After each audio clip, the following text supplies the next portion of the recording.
Hello, Silent here, and today I'd like to bring up a controversial topic, and that is about meta hurting nearly all video games out there for the majority of the player base. A quick disclaimer, however, this is all my opinion, with which I'm not hating on any pro players who discover such mechanics that become meta.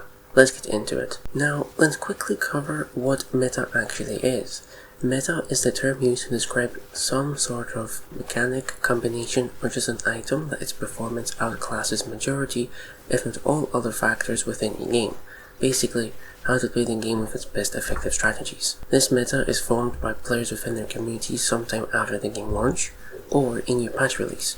This shifts the competition within PvP games greatly, where if you want to compete with the top players, you need to follow meta. In PvE, meta only shifts leaderboards and clear times of different activities. The effect here is smaller than in PvP. Okay, here we go about what I don't like about the meta. Although meta forms naturally as the game evolves, and its players learn more about the basic and advanced features, over the years of playing games I realized that meta impacts games in a negative way. Meta does in fact help those who don't have much free time within their week due to working 100 hours a week with 20 kids, which is great for them because they'll get to experience the game nearly just as well as someone who has more time than them. But for those gamers who do have more time, you're surrounded by the internet and the meta because it's everywhere, especially within PvP games and commonly within LFG and PvE games, ruining player experience in different ways. In PvP, whether hero-based games or shooters, they will be top picks in terms of items or classes no matter what.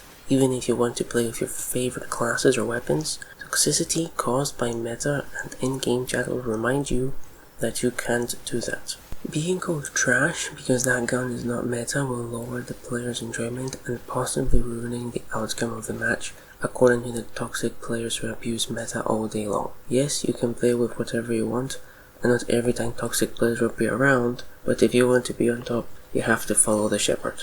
In PvE, meta also provides a toxic gaming experience, especially in top endgame activities, although not as bad as in PvP, with the difference of using the best abilities, gear, and classes in order to even get a chance to participate for a record clear. Yup, if you're not a meta gamer, you won't get into a LFG or even a raiding group because you haven't spent enough time to get that good at the game. A good example of this would be the implementation of LFG into Destiny 2, a very popular quality of life feature that was asked many times throughout the life of Destiny 2 by the community to be added in due to the game having many solo players or just people who don't have much time to find a group of people to play with. Once it was added, people liked it, until later when many people didn't like this feature as it was filled with many toxic players and of course meta heavy users, especially if you are wanting to learn a new raid, but majority of the LFG posts require meta loadouts. There are LFG servers for many games,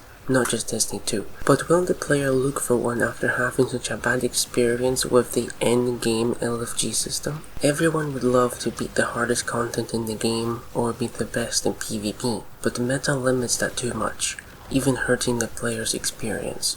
Although that's not its purpose, I believe that video games would be better without a meta, as it hurts nearly all games in some way or another. To sum it up, games really are better without the impact of meta.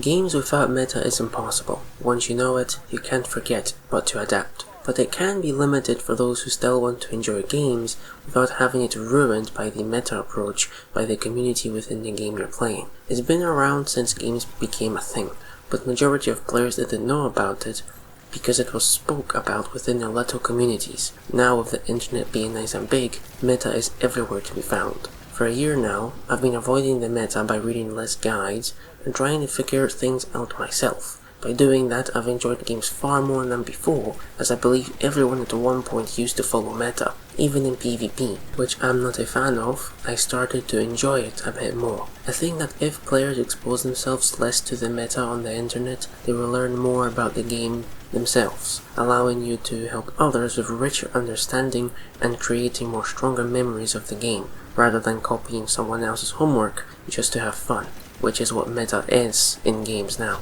Yes, guides are helpful when you are really stuck on how to progress a quest, figuring out a build for your class, or trying to figure out the boss's mechanics, but at least try to figure some stuff out yourself first. That way you enjoy the game more. Don't just copy everything the moment you see it. Guides are everywhere, even within games themselves, but by choosing not to hold someone else's hand, the experience deepens greatly.